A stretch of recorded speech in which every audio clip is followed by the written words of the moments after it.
Hey guys, MKDH here, and welcome back to Secret of Evermore Odds and Ends. This time we are going to cover about what the different weapons do, and what was it? Oh, and for reference, yeah, I'm loosening up on the rules about this. For starters, I'm not doing something about stealth and stuff because, what was it? Unless otherwise stated, because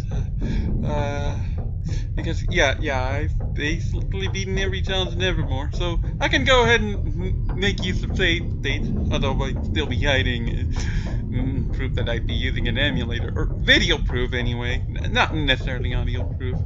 And also, what was it? Dang it, it'll come to me. So anyway, yeah, as we see, we have 13 different types of weapons in Secret of Evermore. May as well go over the swords,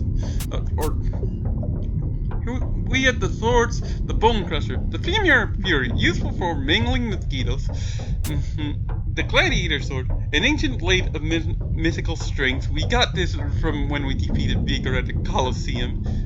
The crusader sword, born of fire and hand for a knight. We got this when we defeated the bad boys at the Shapelifters Bridge. And the neutron blade, the ultimate sword forged from neutronium. We got this as a reward for rescuing IM-L8 from the jail cells in the research sector of Omnitopia. We have our axes. We got the spider's claw, hack and slash with its ancient weapon, ancient claw. We got it from Thrax. The bronze axe received from beating, I believe, Rimzala at the Great Pyramid. Yeah. Oh wait, no. It was actually the Sons of Anhur at the Great Pyramid. Strong and solid, heavy enough to crush boulders. The Night Basher pulverized your enemies with his antique armor splitter. We got that from Timber Drake. What a read! Wait, no, we didn't get it from Timber Drake. We got it from the chest at Tinker Tinderbox's lab when we first visited right after beating Verminator. And the Atom Smasher splits logs, bushes, heads, atoms. And we got that from Tinker Tinderbox's lab again, this time after returning from Omnitopia.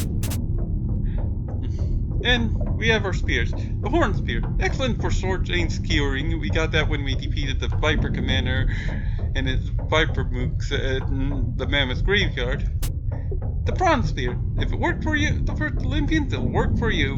We got that from that inflated HP Mad Monk at the halls of Colossia. The Lens, strong enough for a knight, but you'll like it too. We got that from Timber Drake. What a reject he was. And the Laser Lens, titanium tip spear of the future. We got that from the same chest that had the bazooka. We got that from Professor Ruffleberg's lab within the same chest that held the bazooka at the start of the game. Speaking of the bazooka, I'm going to showcase what that's about, because... Oh, and not that I'm using particle bombs. No, I'm going to use the Cryo-Blast because... Oh, and yeah, you see my ammo didn't decrement for the Cryo-Blast. This also applies for the particle bombs as well. Case in point. But not for the Thunderball. Because the game only checks if... Because when the game wants to decrement ammo, it only checks for the behavior animation of the Thunderball, but not the particle bomb or the Cryo-Blast, because it turns out that the recoil amounts are different between the three ammo types. Yeah, I didn't get knocked back far when I used the particle bomb compared to the Cryo-Blast. And the Thunderball?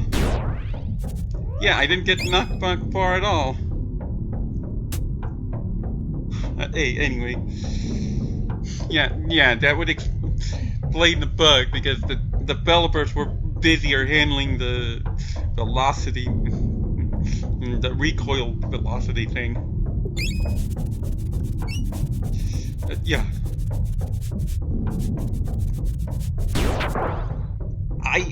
I think I violated the order of things here. But yeah, that was the Bazooka level 1 shot.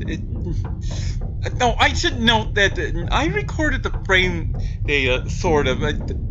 I used recording, so keep in mind that I'm not even accounting for lag-induced freeze frames with the numbers I throw out. I'm just throwing out approximations according to what I found.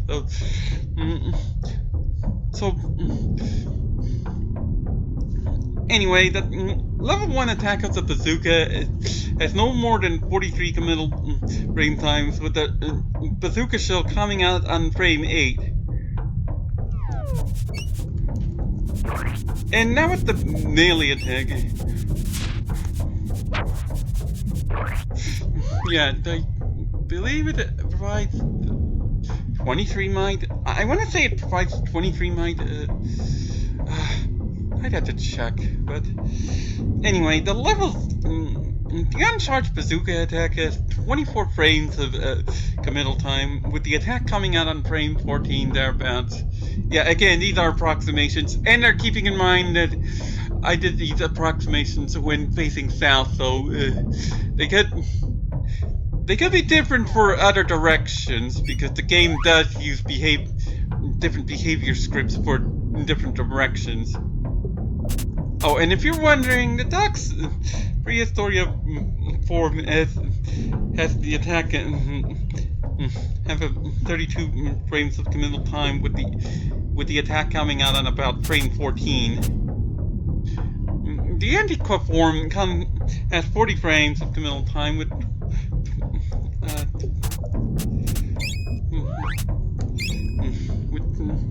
the attack coming out on frame 20. The Gothica form, 27 frames of committal time, with 16 with the attack coming out on frame 16. The Anatopia Anatopia form has more interesting frame data. I'll cover it. Oh, that's right. Yeah, I'll be covering about the. Yeah, I'll be using jump cuts liberally, so no real simplicity, to say the least.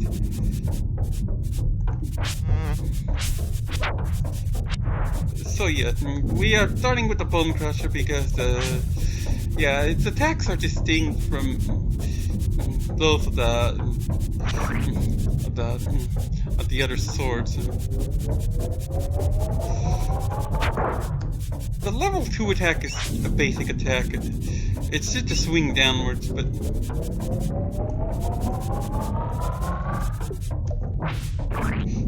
and yeah, the level 3 attack is a double swing.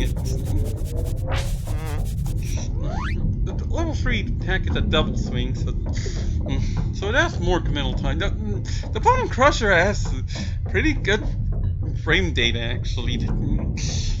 None of the attacks except the level 3 attack have more than 30 frames of committal time. The level 0 attack has 22, the level 1, 24, the level 2 at 26.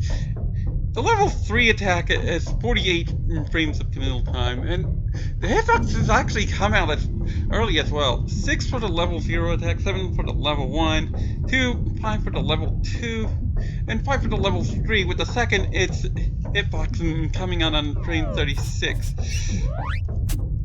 I may as well showcase the differences between the sword. Yeah, once again, simple strikes coming out at frame 22 on each of them. Or actually, frame 8. The committal time is 22 frames, I meant to say. The level 3 attack, I should showcase the level 2 attack.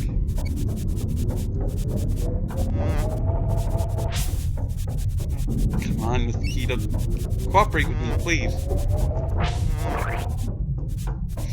Yeah, there we go. The level 2 attack is a double swing, so you get the double swing one level earlier, but it has more committal time. The level 3 attack is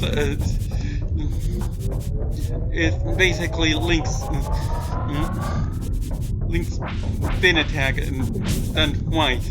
It uses spin attack anti-clockwise in general, except of course when facing left. Not in general. It's actually anti-clockwise for the. Wait, did I have it right before? So.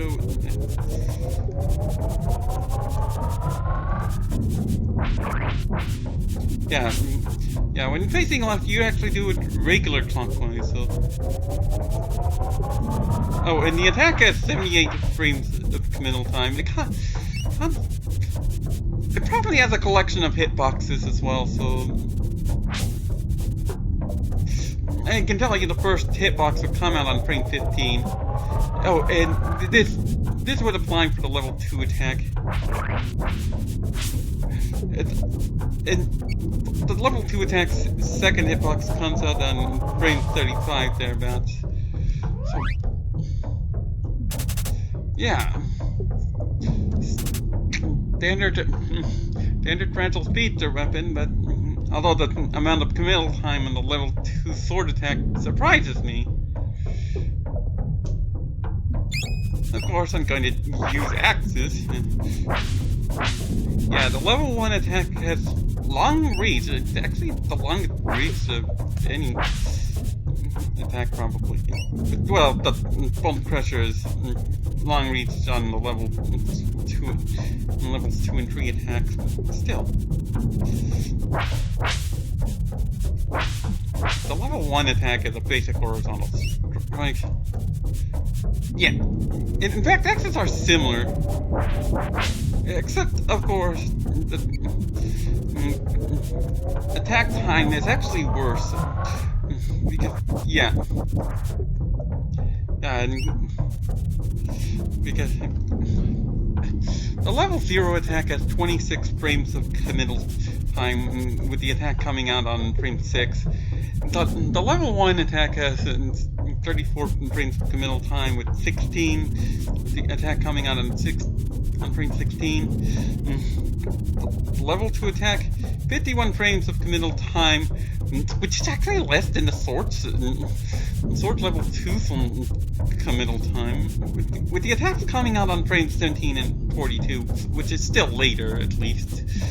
And the level 3 attack, as its first hitbox, can come out on frame 37, but the attack time is, get this, 91 frames. That's slightly more, that's significantly more than the level 3 the sword's level 3 sword attack 78.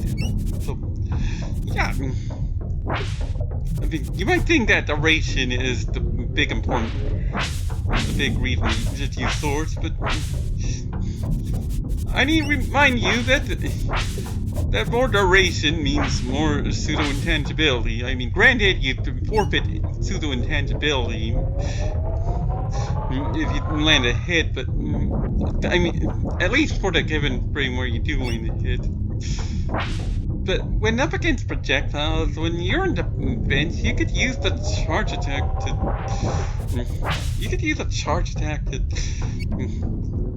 avoid getting hit by projectiles. As long as they pass through you during the duration, physical projectiles, I mean.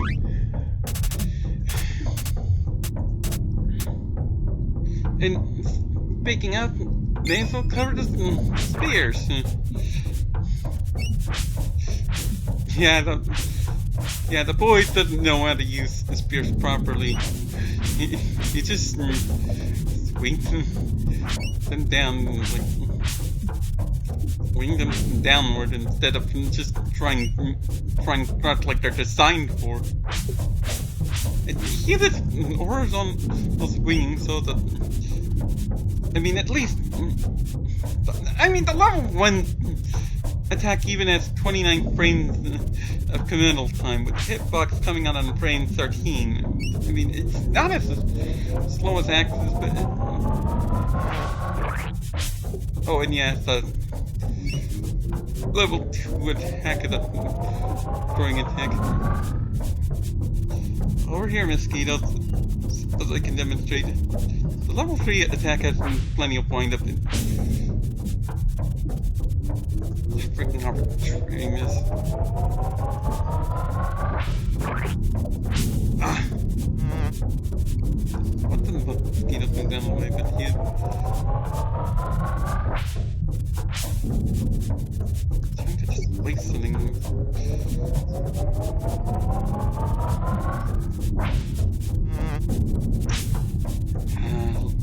You mosquitoes, please be cooperative.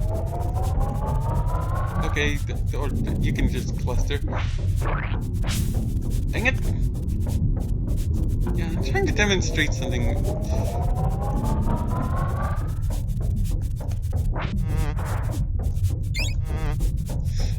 I think you get the point anyway. The level 3 attack is wind up, but it allows for piercing attack. Piercing as in you can hit multiple targets at once, and I don't think there's a hard cap on how many you can hit. Anyway, the Spear's level 0 attack has... The Spear's Uncharged attack has 21 frames of committal time, with the attack coming out on frame 9. Still better than the Axe, but not by much. The level 1 attack has 29 frames of committal time, with the attack coming out on frame 13. Again, not very good. The level 2 attacks... The level 2 attack has the attack come out on frame... As the attack come out on frame 17. The committal time is 32 frames. So it's actually good when you want to move around, but not so good when you want the pseudo intangibility of a charge attack. And the level 3 attack has 45 frames of committal times, but the attack comes out on frame 36. The windup is long, but it still provides maneuverability at the cost of the pseudo intangibility. So they kind of will. And yeah, I do think the pseudo intangibility is an interesting mechanic, pretty much. I mean, you could get pseudo intangibility with a catch, of course.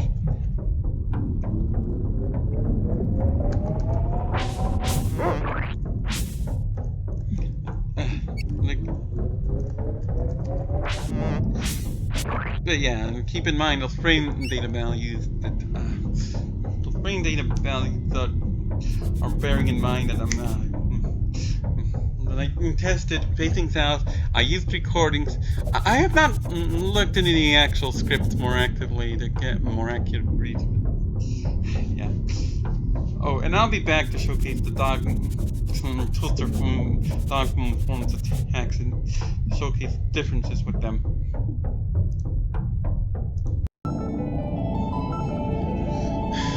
So I'm showcasing the dogs on the Topia form to showcase what the attacks are like, and yeah, in case they're wondering, the level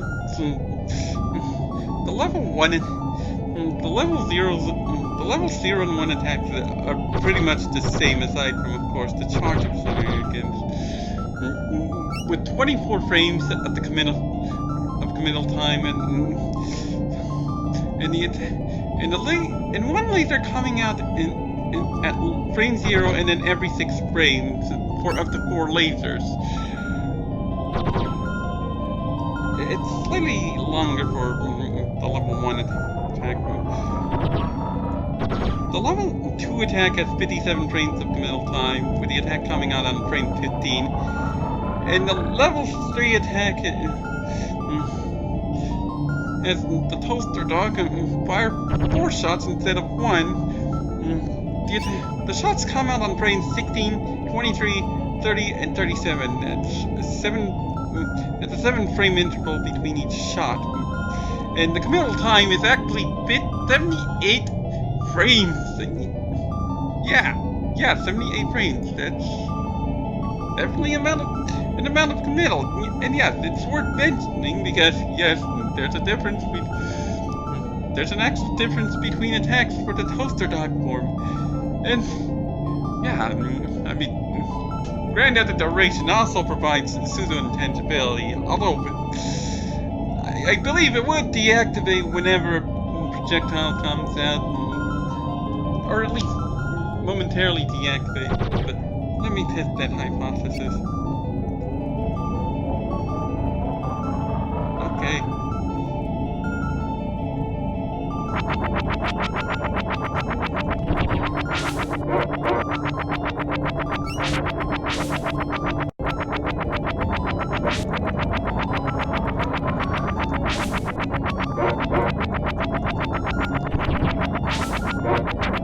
What the?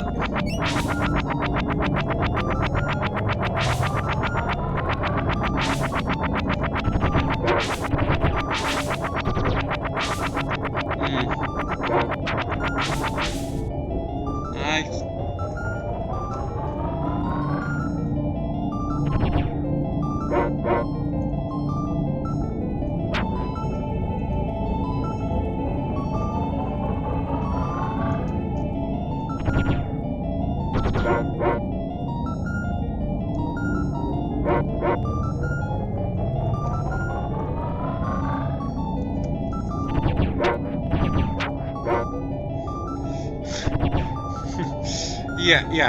Yeah, I can confirm that. Yeah, it looks like this confirms that.